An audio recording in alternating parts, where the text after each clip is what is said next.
Salut à tous, bienvenue dans cette nouvelle vidéo. Comme je vous l'avais dit, Mbappé s'est fracturé le nez, s'est cassé le nez. On parlait d'opération, qu'il serait forfait pour le match contre les Pays-Bas. Et après, toute la France, les 67 millions de Français, se sont mis à être docteurs. Voilà, ils sont devenus chirurgiens esthétiques, spécialistes du nez. C'est comme ça en France. C'est comme ça, l'arrogance, la prétention. On se la raconte du matin au soir, un petit peu comme Mbappé, leur idole. Donc à chaque fois qu'il y a un truc, que ce soit en politique, le français est toujours meilleur que tout le monde.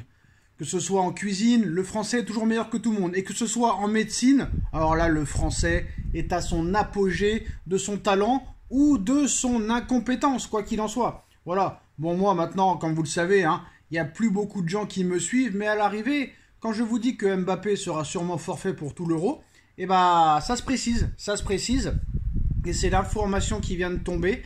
Même s'il ne sera pas opéré, Kylian Mbappé est forfait officiellement pour la fin de la phase de groupe. C'est-à-dire que Mbappé ne reviendra pas avant au moins, j'ai bien dit au moins, au minima, avant les huitièmes de finale. Donc l'attaquant des Bleus et de l'équipe de France devrait porter un masque quand il reviendra à la compétition. On ne sait pas si ce sera pendant cet Euro ou avec le Real Madrid.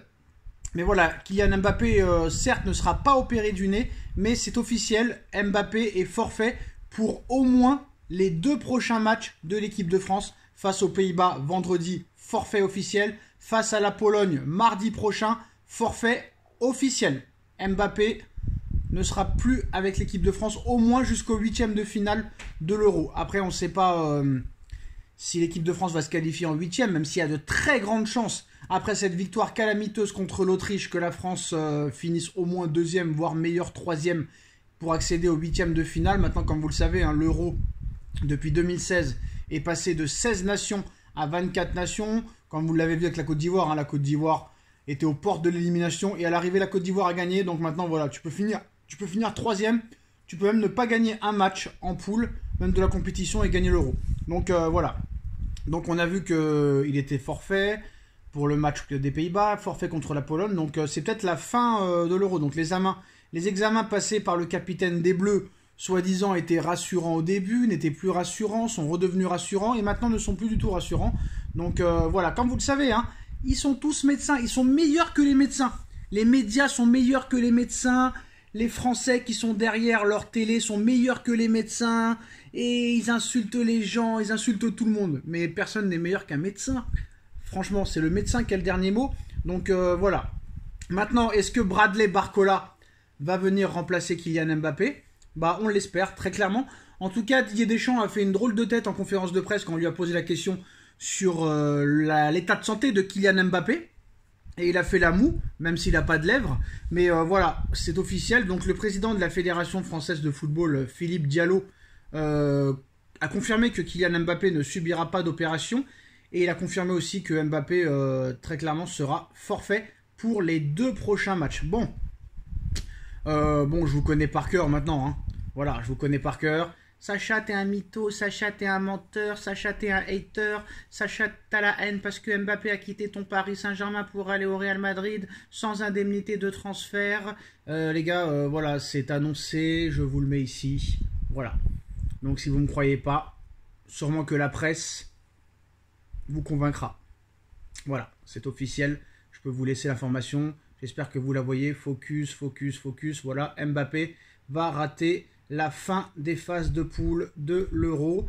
Et vu comment ça se précise, peut-être que ce sera la fin de l'Euro, on ne sait pas. Bon, on se rappelle que c'est déjà arrivé, que des grands joueurs de l'équipe de France ratent 2 matchs. On se rappelle de Zinedine Zidane, qui avait fait ce mauvais geste lors de la 2e journée de Coupe du Monde en 98, et il avait été exclu 2 matchs. Donc le 3e match et les 8e de finale, avant de revenir pendant l'écart contre l'Italie, demi-finale contre la Croatie, et le doublé face au Brésil. Donc voilà. Maintenant, moi je pense que les Français ont fait le plus dur en remportant ce premier match. Mais là, vu comment j'ai vu jouer l'équipe de France ce soir, la pauvreté du jeu, l'inefficacité de Mbappé, et à l'arrivée, même si Mbappé a été catastrophique, Mbappé c'est le seul qui a amené le danger ce soir. C'est lui qui est à l'origine quand même du but contre leur camp de monsieur Maximilien de l'Autriche. Certes, il rate une occasion incroyable, mais c'est lui qui crée l'occasion. Mais une équipe de France sans Mbappé face aux Pays-Bas,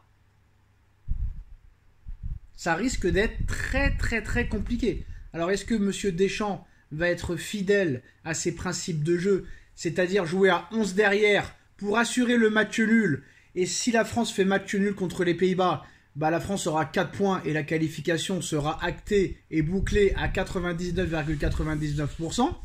Après, il y aura un troisième match avec la Pologne. Donc, est-ce que c'est la fin de la chatte à Deschamps? Je ne sais pas. Mais en tout cas, pour l'instant, la chatte à Deschamps perdure. Mais quoi qu'il en soit, Mbappé est forfait pour les 2 prochains matchs. Alors, je pense que là, pour le Ballon d'Or, ça risque d'être maintenant très compliqué. Hein. On a vu que, bon, voilà, en club, il est hors course. Pas de Ligue des Champions. Certes, il a gagné le Trophée des Champions, la Ligue 1 et la Coupe de France. Mais bon, en demi-finale, il a été inexistant contre le Borussia. En finale de Coupe de France, il a été inexistant. La fin de la Ligue 1, ça a été compliqué pour lui. Bellingham et Vinicius ont gagné la Super Coupe d'Espagne, la Liga et la Ligue des Champions. Bellingham a encore marqué des points en marquant avec l'Angleterre. On verra ce que fera Vinicius avec le Brésil. Mais là, Mbappé perd encore beaucoup de points en vue du prochain Ballon d'Or, vu qu'il ratera les 2 prochains matchs et qu'il n'a pas été très bon face à l'Autriche en ratant cette grosse occasion. Donc là, très clairement, ça ne s'arrange pas pour monsieur Mbappé. Est-ce que monsieur Mbappé, le meilleur joueur de l'histoire du football, soi-disant pour certains, qui a de multiples ballons d'or, ah non, il en a 0, qui a de multiples Ligue des Champions, ah bah non, il en a 0, et de multiples The Best, ah non, il en a 0, d'énormes non pas Pichichi, comment on appelle ça, souliers d'or, ah non, il en a 0 aussi, mais bon, c'est le meilleur joueur de l'histoire, hein, c'est comme ça.